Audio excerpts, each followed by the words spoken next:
welcome to the first of our Back in Business seminars, brought to you in association with our friends at Cisco WebEx, broadcasting live from the Nasdaq Dubai, the region's leading international trading platform. My name is Richard Dean. I'm the host of the Business Breakfast Show on Dubai Eye 103.8, and I'm delighted to be joined by four of the region's top thought leaders and business leaders, particularly when it comes to consumer issues. And we're going to spend the next hour talking to them. Very quickly, let me introduce our panelists today. We have Patrick Chalhoub, who's the CEO of the Chalhoub Group. He is described as the king of luxury here in the UAE, managing more than 400 standalone retail outlets and department stores, all in the fashion, beauty, and luxury gift sectors. Also joining us today, Ahmed Ismail is the CEO of Majid Al Futtaim Properties, where he oversees $17 billion in assets. Count them, 26 malls, multiple hotels, communities, and retail operations across 16 countries. Also joining us is Jens Lovenvold. He's the founder and CEO of Mercurius International, Denmark's largest retailer. He is also CEO of the global retail chain Jysk, which recently launched here in the UAE. I remember being at their launch party, and it was a fabulous event. Finally, from our hosts today, Cisco, we're absolutely delighted to have someone who can help us with the issue of digital transformation, because Ali Abateen is the digital transformation and innovation leader at Cisco Middle East. And of course, Cisco, more than just our partners on this webinar series, they are part of the solution. As I think we all know, over the past 7 or 8 months or so, it is software like theirs, like WebEx, that's been keeping businesses around the world, here in the UAE, communicating and moving forward during this difficult time. So let's get on to today's topic, which is consumer confidence. Now, there has never, not in my 48 years, been a time when innovation was so necessary. So what I'm going to be asking our panelists is this: consider what steps have they been taking to encourage their customers to start spending money again in a way that's safe and in a way that's responsible. How are they encouraging confidence in their consumers? Also joining us live, of course, on the webinar, as well as our 4 esteemed guests, our 40 invited guests. Morning to all of you. Thank you for being with us. I'm looking forward to the last 10 minutes of this webinar in particular, where we're going to be taking many of your questions. If you want to ask a question, now I know many of you have already sent them in, eager beavers, which is great, but if you want to ask a question, you can use the chat function on your Cisco WebEx system. So let's dive into the issues. The pandemic, of course, having a massive impact on the prosperity of the retail sector in the UAE. Shops were closed for months. As we know, the country and the world went into lockdown. Then footfall in malls fell sharply as residents stayed home to stay safe. And now tourists are only beginning to trickle back. The Middle East economies, let's look at some of the statistics, are going to shrink by 7.6% this year. The UAE's GDP is set to fall by just over 5%. Some residents, we know, are losing their jobs and returning home. Some personal debts are rising. Against this pretty depressing background, the question is this: how can retailers and indeed other businesses encourage shoppers and consumers to spend their money with them? Well, let's put those questions to our panelists now. Patrick Chalhoub, I'm going to begin with you, if I may, because you are not selling necessities typically at the Chalhoub Group. You are selling aspirational goods. You're selling luxury items that people don't necessarily need, but of course often do want. What has been the big challenge for you, Patrick? Have you lived through anything like this before in your years with the Chalhoub Group, or indeed any of your others at the Chalhoub Group? Have we known a period like this before? I would say yes. As a group, in 65 years, we have known several times different crises. None has been similar to each other. When we had Kuwait invasion or Lebanese civil war, we had standby. And I think the only common things is that we have to keep faith into the future. We have to have a lot of courage, and we have to make sure that we have this mindset of solidarity, collaboration among our people, which is extremely important to overcome such periods, and really empowering and make them happen. Now, going back to your other question, So what has happened, I would say it took us, like everyone, by surprise. It was, we were hearing about it. We were not at all expecting a full shutdown. And I would say during the shutdown, the first and initial thought which we have had is for our client and our people about her health and security. And what we try to do is to stay connected, a little bit like Ahmed have said it, perhaps because we are in luxury more on one-to-one with the human touch, to stay extremely connected with our customers, to stay connected and to make sure that we are mindful of what is happening to them, that we show them care and love, if I could say, and we were not here anymore to transact, but really to make sure that we maintain and we strengthen this connection.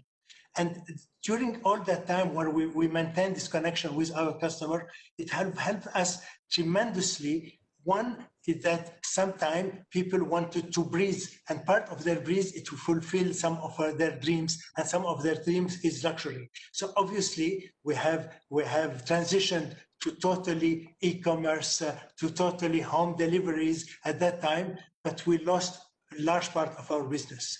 And then gradually we had this comeback, which we can see now.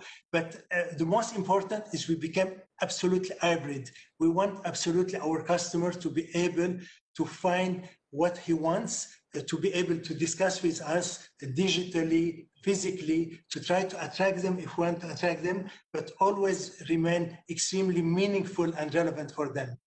So do people need luxury? No, they do not need luxury. So it's really to us to really ask to see how are we going to be able to create this aspiration, to fulfill this desire through our storytelling, our connection, and people at the same time needs to dream a little bit and to enlarge themselves. So and what has happened in July, August, September, probably because people didn't travel, they were having, they put some money aside, so they started spending again, not at the extent they would have spent usually, but at least they were spending locally. And we were here to try to catch them and to make sure that we delight them at every point in time. Jens Lovenbol from the furniture company, the lifestyle organization Jysk, set up those operations in this region. Jens, a very good morning to you. Can you hear me this morning, Jens? How are you? I'm very good, thank you. Good to hear you. It's great to hear from you, and that audio sounds great. Jens, I'm really interested to hear from you, because when I think about Jysk, and pardon my oversimplification here, but I think of it as a very good value furniture and lifestyle brand, rather than, say, Patrick with his very aspirational high-end lifestyle brands. I wonder, how has the pandemic impacted you? What are the dynamics that you've seen from the perspective of Jysk? Well, we are seeing quite a lot of effects on our business, and maybe you were just mentioning initially that you attended our opening party and launch event, and it was exactly 2 years ago. Back in February 2018, we started our business. It seems like a lifetime ago, Jens, that was tucking into your snacks and your cafe upstairs. Absolutely, and so you can imagine I was sitting in a hotel room actually with my family, trying to digest the news coming in from China, from Italy in February, and suddenly it dawned on me that what was happening in China, that the business could be shut down, the environment, the economy could be shut down, that could also happen here in UAE.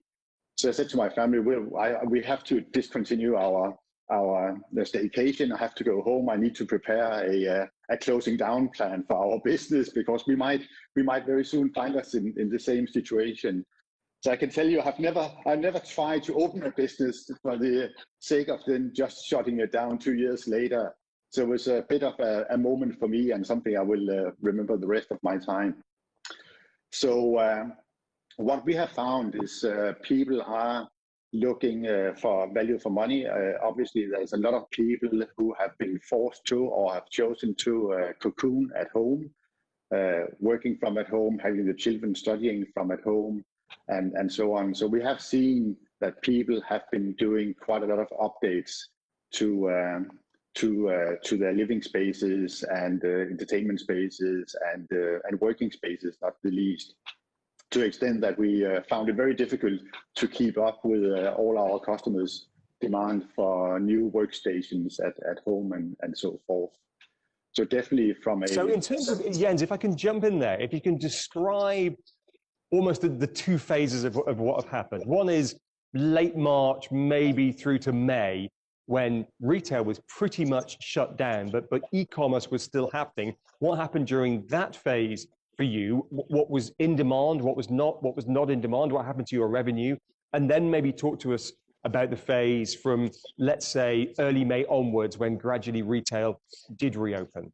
Yeah, so the initial response was obviously a lot of confusion, customers not quite knowing what to do, what they could do, what they could not do.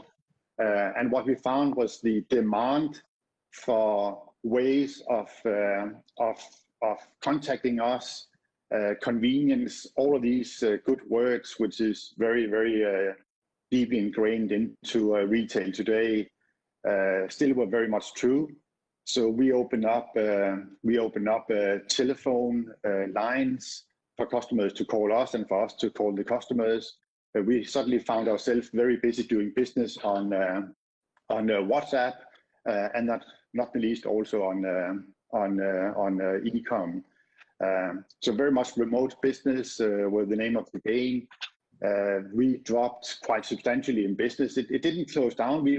I was absolutely of the opinion that we would almost see total stop to the business during the first phase of the pandemic. But as I said, I think because people were forced to being at home, there was a demand for our products, luckily enough. Jens, thanks very much indeed. I'm going to talk to Ahmed now, if I can. Ahmed, can you hear me this morning? How are you? Hey, Ahmed, is that you? It is indeed, yes. Awesome, Ahmed. Thanks very much indeed. I'm going to ask you the same question that I put to Jens, and I'm conscious that walking around Mirdif city centre, I know that Jens has a store in one of your shopping malls. But leaving that aside, what has been the dynamics for you if we go back to the early part of this in maybe early mid-March when it really hit home in the UAE, this region, and the different waves and curves of the pandemic and lockdown? What can you describe for us, Ahmed? Well, obviously, we went through a period in March and April where we had to shut down our malls in some countries because the regulations forced us to. In other countries like Egypt, we actually proactively took the decision for the sake of the community to close down our malls temporarily. And I think that was a big shock to the system. And it's almost a bit of a reset and an awakening, because once you are in that sort of mood of shock, you can really focus on what really matters. What matters is building or rebuilding customer trust, being relevant, agile, obviously doubling down on digital transformation, etc. So it really allowed us as an organization to refocus on what really matters. And since then, one of the big areas where we have continued to invest is to stay as close as possible to our customers, to continue to listen and understand what's really on their mind. So we have this happiness lab at Majid Al Futtaim, where we have a continuous dialogue with the millions of customers on our loyalty and database programs. And that really has allowed us to get a proprietary insight into trends around consumer confidence, etc. And we've seen a gradual retain of confidence. Obviously, people are still cautious, which is good, and we encourage our customers to remain cautious given that we're still in the midst of the pandemic. But confidence has been gradually coming back. And one of the very interesting insights is customers really want to make it count when they come to the shopping mall and they make a purchase. So certainly traffic is nowhere near where it was, but average basket is up. And I'm glad that September was actually our best month in terms of sales and footfall since we reopened the business after the initial shock. So still very cautious customers, but confidence gradually coming back. And when they do spend, they make sure it counts. It's the right experience with the right brand. Ahmed, thank you very much indeed. I'm going to go to Patrick again now, Patrick Chaloub. Patrick, very quickly before I bring in Ali to talk about digital transformation, maybe you can give us a ballpark figure. If we look back to, I don't know, October 2019, what proportional percentage of your sales would have been online? And fast forward to October 2020, where we are now, what percentage is it? I'm sure you don't have the full numbers yet. You know, we're still halfway through October. But can you give us a ballpark comparison? We were quite late in our digital drive, and probably 4% of our global sales were digital. I would say during the pandemic, if we compared apple to apple, we multiplied nearly by 6 our digital. So it could represent 24% if our sales were normal. But today, if I compare it to last year, we probably are between 12 and 15%. So multiplied by 3 or 10, which are digital. And when I say digital, it's not only e-com, it could be clienteling, it could be still delivered from the store to the home of the people. So really trying to serve them as much as we can. So really an important transformation, but at the same time, it was very important to maintain this hybridity, to have this seamless story, online, offline. Going to bring in Ali now from Cisco. Ali Abatin, Digital Transformation and Innovation Leader of the organization. Morning, Ali. Hi, good morning, Richard. So what have been the questions and challenges that organizations like the Shaloub Group or whoever it may be, or Majid Al Futtaim or you, what kind of problems have these guys been coming to you with, and what kind of solutions have you been able to offer them? Yeah, sure. I think, first of all, ever since this crisis started, what we've seen really a surge in customers' requests around digital transformation and innovation. We have been heavily working in the education sector, in the healthcare sector, in the retail sector, and other sectors. To basically, the basic thing is to bring people back up online. It's really around business continuity. It's about those institutions and businesses being able to continue to operate, being able to continue to offer their services in a way that is safe and in a way that provides a proper customer experience.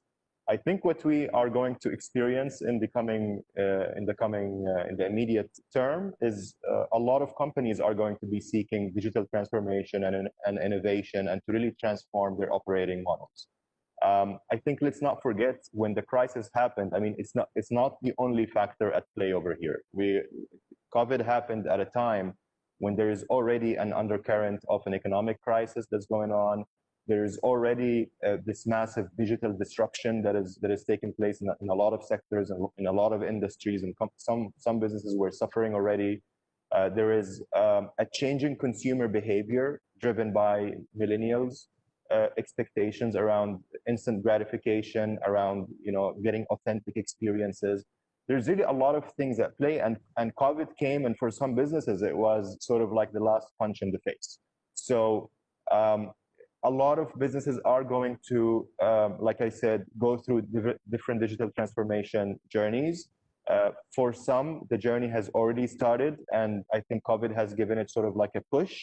And it's a push in the right direction, because I think a lot of companies have to really look at how they can leverage innovation and digital transformation to enhance and complement the experience that they are providing today. We're not saying that businesses should be replaced by artificial intelligence and robots and digitization, but I think in a lot of ways, the experience can really be enhanced and improved through using different digital innovations. The experience today is really broken between what people are able to get online versus what people are getting offline. And the technology is there today to actually support an improved user experience in the offline and the physical space of things. And I can speak about that later, but there is really a lot of opportunity for enhancing a lot of things, even in retail as well. Well, let's talk about what's been happening on the ground. Ahmed Ismail from Majid Al Futtaim, if I can bring you back in. Clearly, a massive portfolio that you have to manage. As consumers, we probably think first and foremost of your shopping malls, Mall of the Emirates and others like it, and Carrefour as well. But there's so much more to your business than that, Ahmed. What have you been doing to try to balance these two conflicting needs of wanting to keep your customers safe and your staff safe and the country safe, and yet the economic and financial imperative to get people back into the shopping malls, into the supermarkets, and into these other assets that you have? What can you share? Well, it's certainly a big challenge, and what we're trying to do is one, to rebuild the confidence gradually, make sure that all the health and safety measures and investments we've made are visible, well communicated, and give customers the confidence to come back and spend time in our destinations, in our hotels and communities. But we've also been investing in the acceleration of our omni-channel and our online, offline systems. I mean, in partnership with Carrefour, all of our shopping centers now offer click and collect for groceries, which is a fairly seamless, frictionless, and contactless sort of experience. We've also launched Trends at your doorstep, which is an opportunity for customers to connect with some of our more premium experiences online from the safety and convenience of their own. So certainly omni-channel is core to our response. I would say the third area is bringing different experiences into the physical space. And certainly it's not just about value for money, it's about value of the experience. And a couple of examples of that is probably Food Central in Dera, which is a new food hall concept where we finally provide the right platform and the right commercials for brands that never existed in shopping centers to come into our destinations. We're doing that with F&B at Food Central, and we're doing that for some of upcoming local designers, etc., with our That concept store in Mall of the Emirates. So it's also about evolving our offer and our model to provide more breadth as well as more convenience, more online shopping. But you're right, it's not just about shopping malls. I mean, hospitality as well as residential is a big component of what we do.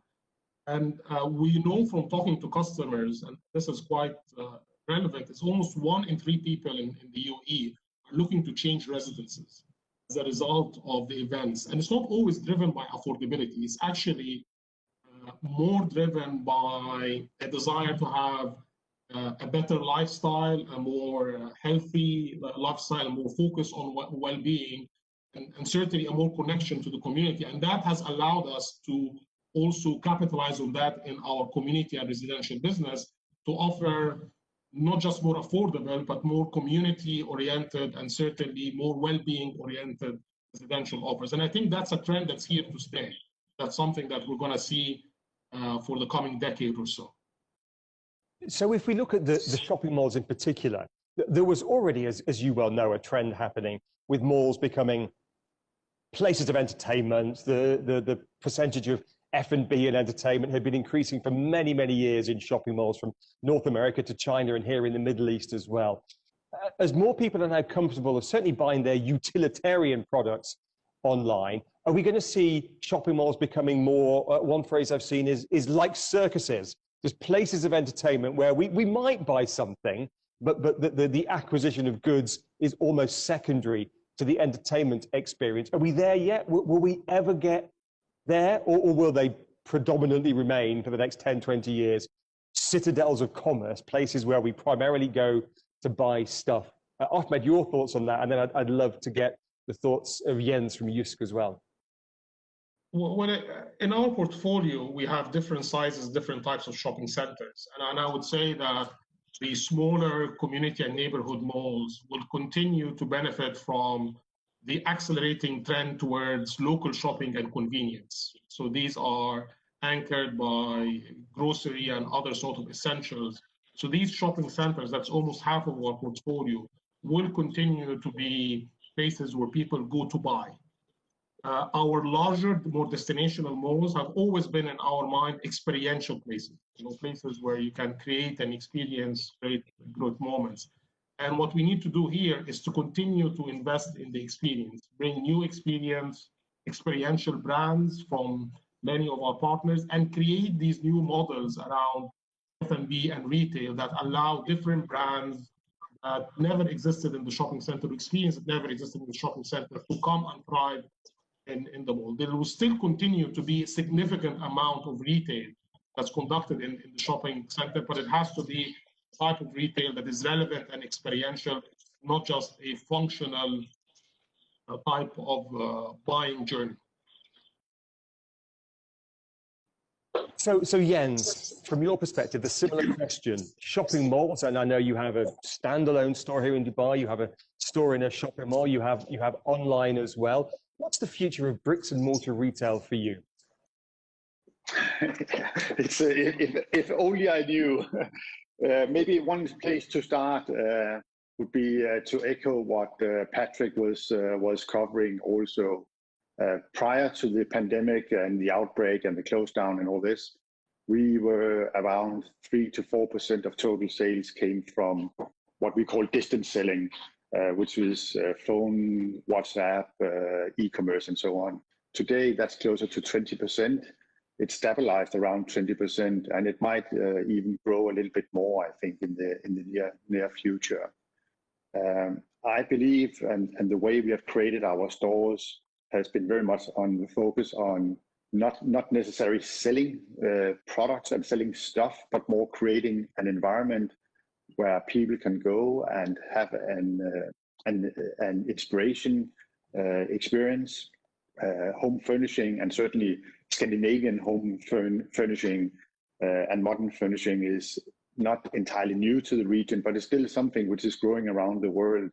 And giving people the opportunity to see how can these things mix and match into their homes, and eventually help them create living spaces and places where they love to have their friends over, stay, entertain, live their family lives, and so on, is super important. And I do think that in the future we'll see more and more stores becoming, if they're not already are, places where people will be picking up inspirations, understand what products can do for them, and how they can use them in their everyday life. Okay, so what I'm going to do now is I'm going to bring in Patrick in a moment, but first of all, you, Jens, what would be your request to Ahmed and a company like Majid Al Futtaim, some of the best shopping malls in the world, over the next 5 to 10 years? What do you want from a mall operator that can help get customers into your stores and spending money? Jens, if you can give just a quick thought or request to Ahmed, and then Patrick, I'm going to ask the same question of you. But first of all, Jens. I think the pandemic, if I just stay 2 seconds with the pandemic, I think finding our way through the pandemic, it's never been more important than it is right now for everybody to work together and join up with all our stakeholders to find the way going forward. Because we are in a time of transition, and after the pandemic will be changes to consumers' behaviors and the way they are looking to part with their money and spend their time and so on. For me, I think absolutely we are not only in Math, but across the region we are seeing some of the best shopping malls in the entire world, probably here in Dubai and UAE. I think safe environments are super important. Environment for everyone is very important. So diversity, many different kinds of experiences. Places where you can sit. I think a lot of people actually are looking for that in malls also, where they can sit and just have a social time. Maybe not necessarily at one of my cafes, but it could also be just a bench in the middle of the walkway. These kind of places. I think that's super important to maintain it as a social event and a place to go and spend time. And Patrick, the same question to you. With so many outlets across the region, if you look forward to the next 5, 10 years, even beyond that, what's on your wish list for shopping mall owners like Ahmed and others? Yeah, I mean, thank you, Richard. First, I would like to say that at Chalhoub, we have always kept our customer at the heart. So the most important is to be able to delight this customer who is always at the heart. Since now 3-4 years, we had begun our transformation. We have begun this transformation from being a traditional retailer and wholesaler to become a hybrid retailer, which is bringing this luxury experience to the fingertip of our customers. Digitally, physically, it has to be absolutely seamless. So to answer the first question, for us in a shopping mall, what you can find more? What we can find more is this human touch. Of course, even digitally, we can give also some of the human touch which we are going to cite. But I think that nothing would replace the human touch of meeting someone and being able to discuss and gather with him. And this is extremely important. We are trying to keep it online and offline, but I think the experience of this human touch offline is absolutely crucial and important. We speak a lot about experiences, events. It's true that we have to give a reason for our customer to come and visit us. And now if I have an ask for them all, first, I would go back to what Jens is saying, is collaboration today is absolutely key. And two, to change the way we are discussing between us and our developers. What we are trying to do is to rework all the customer journey of our customer. We are in it all together. How are we going to make this customer journey in a mall and in a store extremely interesting? So it's not a question only of which rent I'm paying, and the debate about the rent is how can we create this place in a shopping mall which become quite social and which can help this customer to navigate around the mall and around the store and make it extremely interesting. So really the spirit of cooperation. So Ahmed, I'd like to get your response to those thoughts, but also the perspective from Majid Al Futtaim in the perhaps unusual situation of being both the landlord and the tenant. The landlord, of course, owning the shopping malls, but the tenant with Carrefour, with Vox Cinemas and so much more besides. Your perspective on that? Well, I couldn't agree more with what Patrick and Jens said. I mean, this is a time for collaboration and certainly a time to rethink and rewire our collective businesses. You know, the retail industry is obviously putting a lot of money, effort, and focus behind digitalization and omni-channel, but this will only work to its full potential if you consider the end-to-end customer journey. Including the journey in store, in the mall, and anywhere in between. So I think it requires a new, I would say, deal between mall operators, owners, and because we are a platform for great brands and great retailers to come and do commerce and engage with customers on that platform. So this requires a new deal in terms of sharing data, customer data, in terms of digitizing the full journey, in terms of co-marketing, collaboration on loyalty and others to make sure that the entire ecosystem really offers the best customer experience to our customers. And I'm thrilled that actually with all of our retail partners, we're making great progress in that regard. And we see the benefit of that tight integration within Majid Futtaim.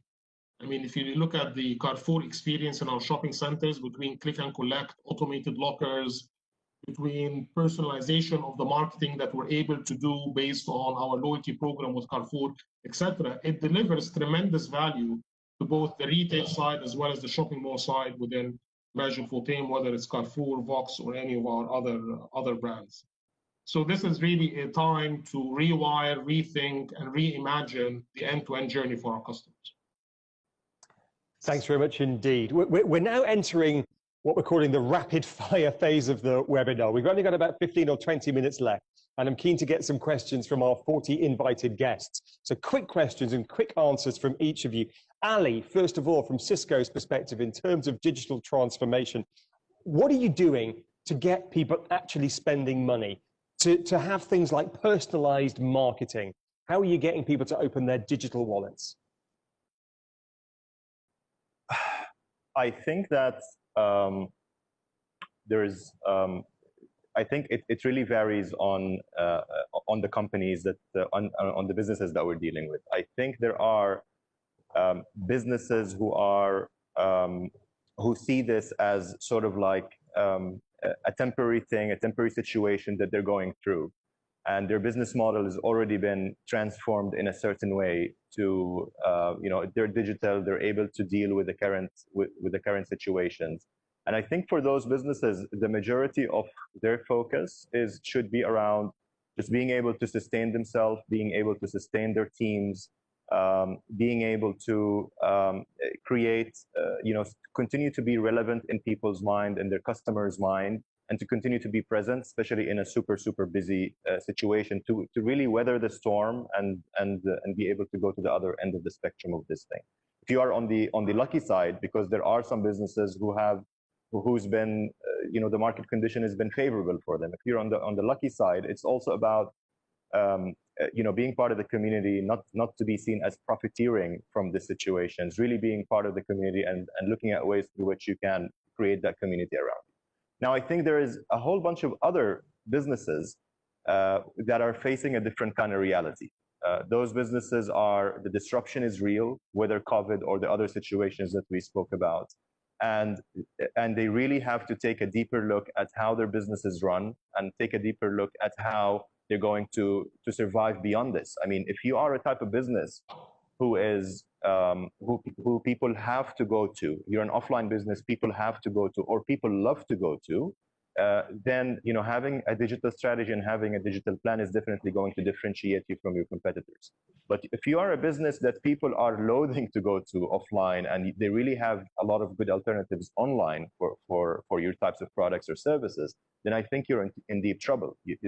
The need for a digital plan and digital transformation becomes really a must. So I think the ingredients are simple for bringing cash into your business, for being able to sustain yourself economically.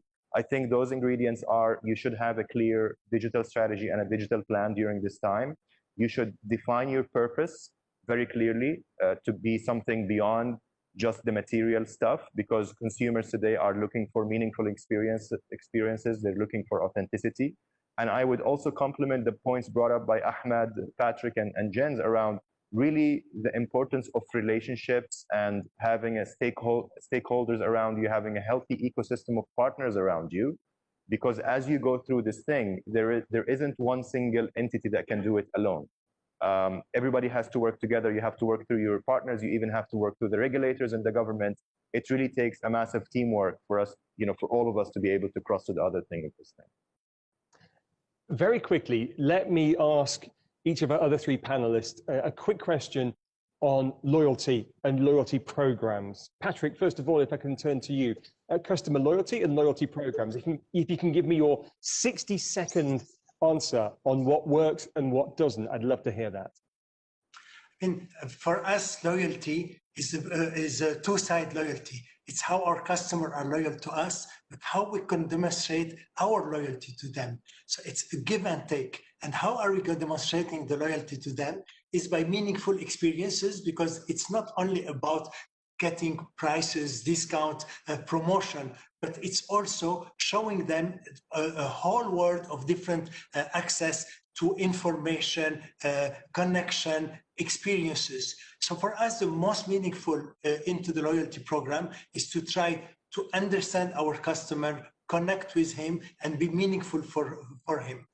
We launched our loyalty program 2 years ago, and I must say it has been a fantastic success because of all the experiences we are being able to give them, access them,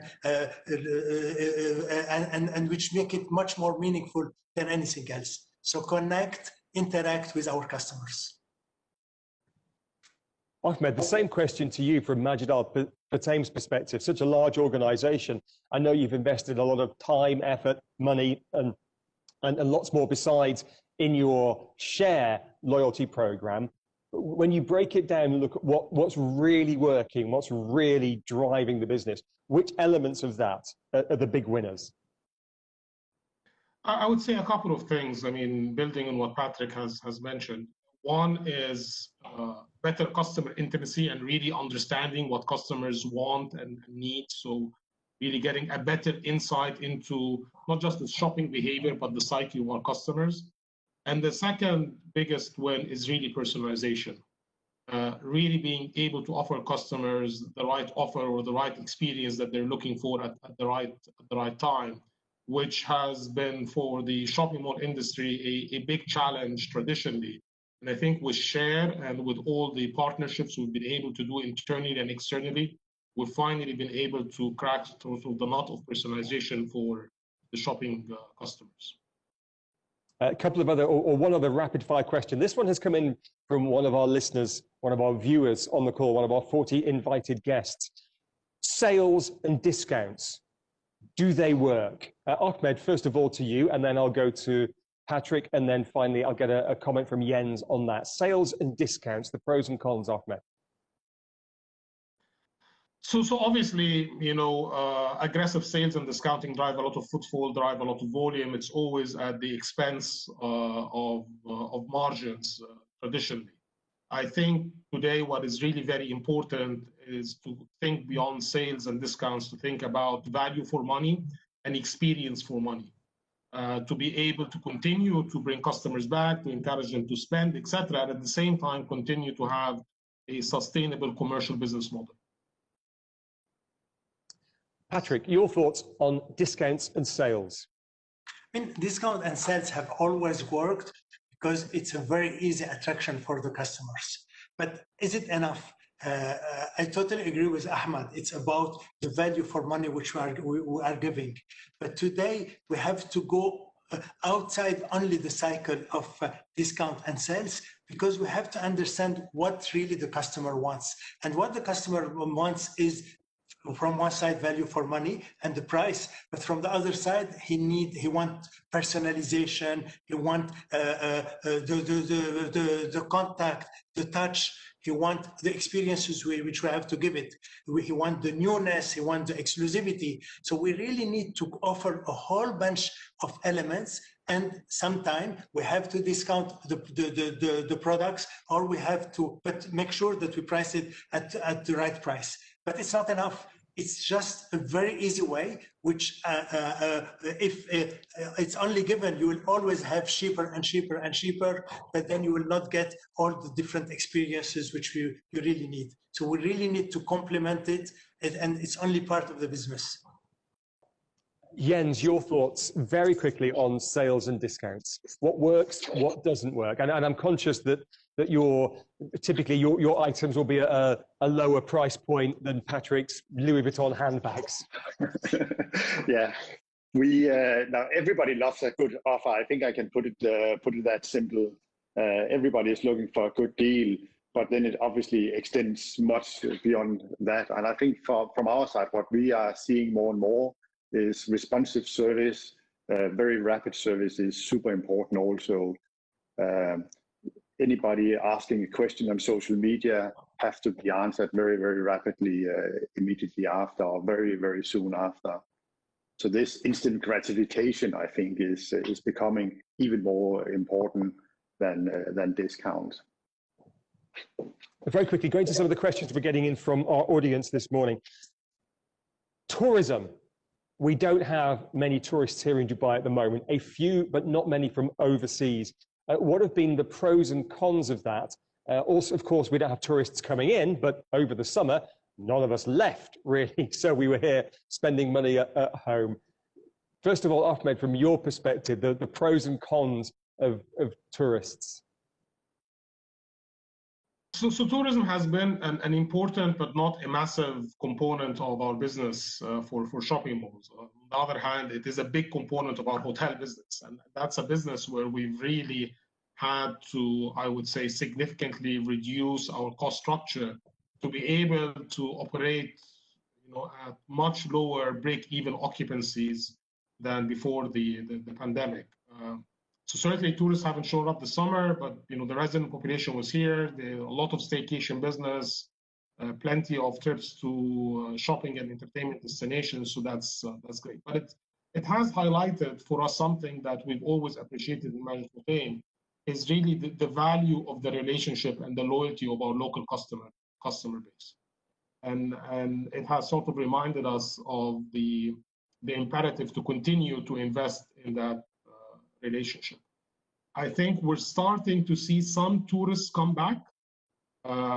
So probably 10 to 15% of what we typically expect.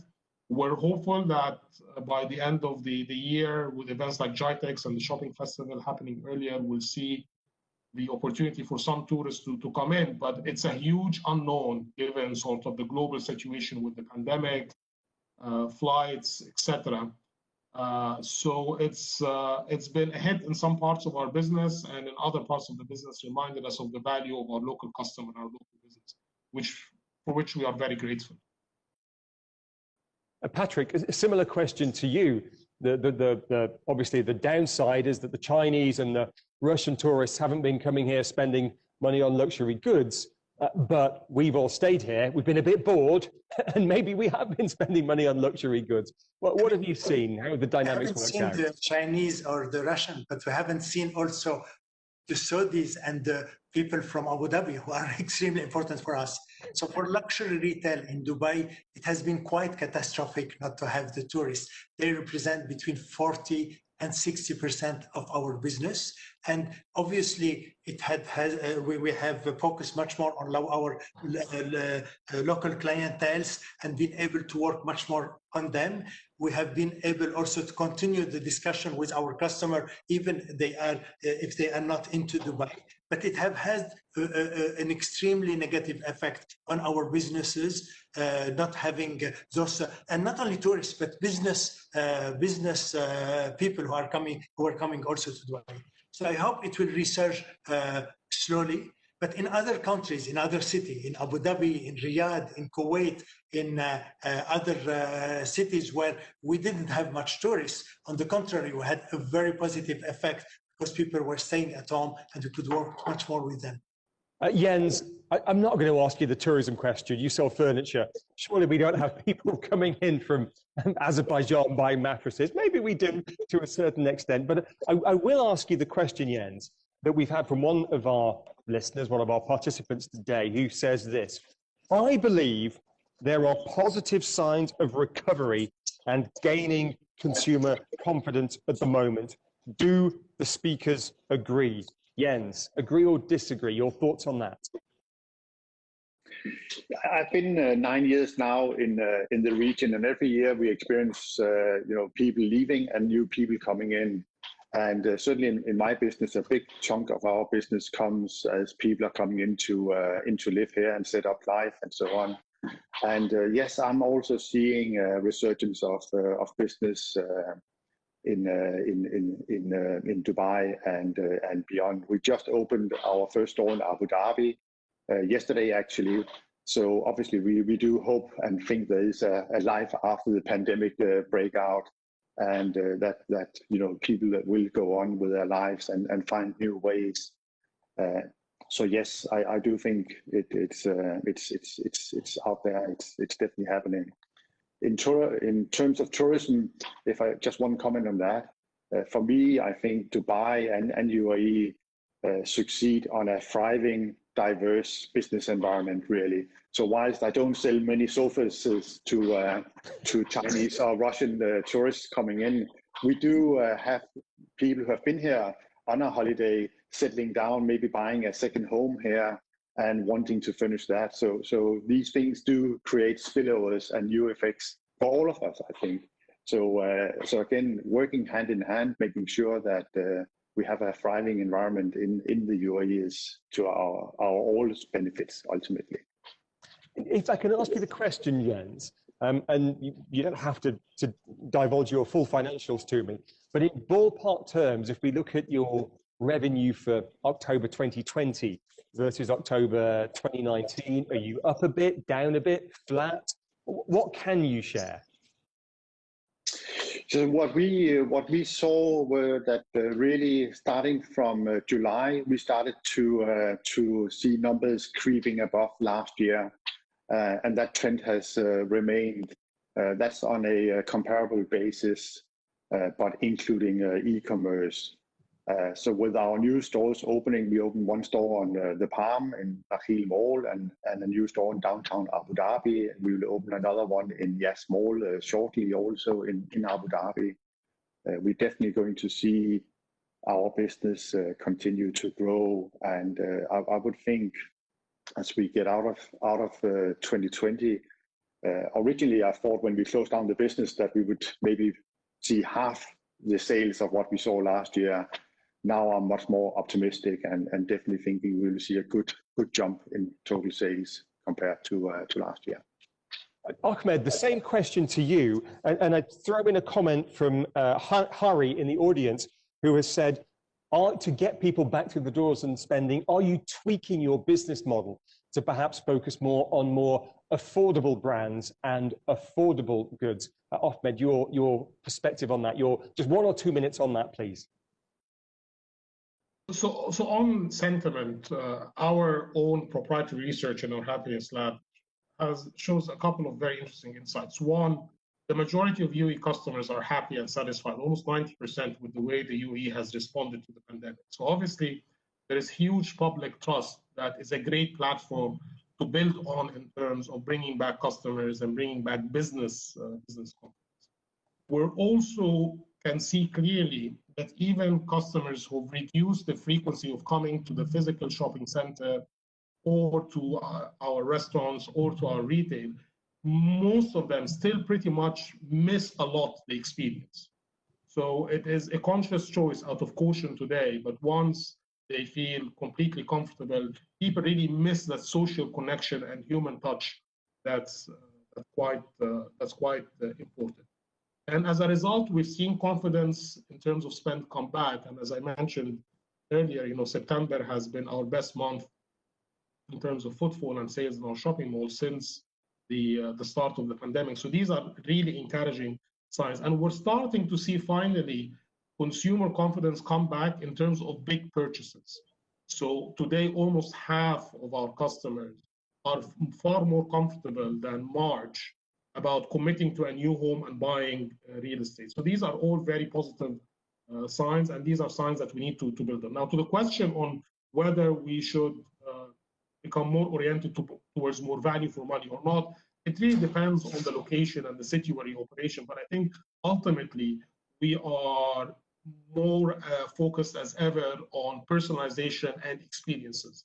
In some locales and catchment areas, it does mean more value for money in many of our community and neighborhood malls. In others, it means more entertainment. In other instances, it really is about more luxury and premium experiences. So it's really about the right experience in the right location for the right customer segment. Ali, from your perspective at Cisco, you're the digital transformation and innovation leader at Cisco. In terms of your business this year, one would imagine that you were in the sweet spot for companies looking to pivot, looking for help with these kind of things. We know, of course, that WebEx has been a go-to tool over the past 7 or 8 months or so in ways that none of us predicted. Just your 60 seconds summing up, please, at how demand has been over the past 7 or 8 months or so, and perhaps an outlook to 2021. But we only have a very short amount of time left. So just a 1-minute answer, if you could, please. Sure. I mean, there has been a surge in requests for things like WebEx, obviously, because a lot of businesses and a lot of institutions now have a need to either work from home or to offer classes remotely or to be able to offer even healthcare remotely. So, and WebEx, as you know, sits really at the heart of enabling this capability.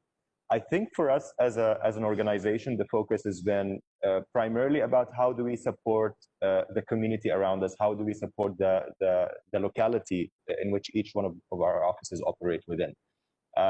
So what we have been engaged with a lot is actually a lot of campaigns around, for example, donations of devices to hospitals and schools and so on, so to support organizations in business continuity during these times. There was a large-scale global Cisco program around even providing free of charge WebEx licenses for organizations during this time. So I think for us, it was more of how do we support our community given the technology that we have, so that everybody can survive and so that we can have, everybody can have business continuity out of this. This has been really the focus for us.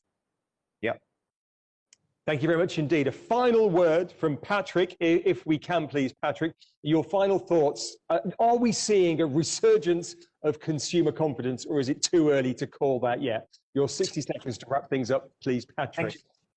So July, August, September, we have seen a sentiment which was increasingly positive into the consumer behavior. 3 elements: 1, more confidence; 2, revenge buying after the lockdowns period, etc. And 3, the comparison with last year, where the people were not here, were quite a good comparison. Unfortunately, since beginning of October, we are seeing a little bit flattening down of the sales, and flattening down because of the number of cases which are resurging, so less traffic which we are seeing, but also perhaps this revenge buying, and the comparison is not as good as before. And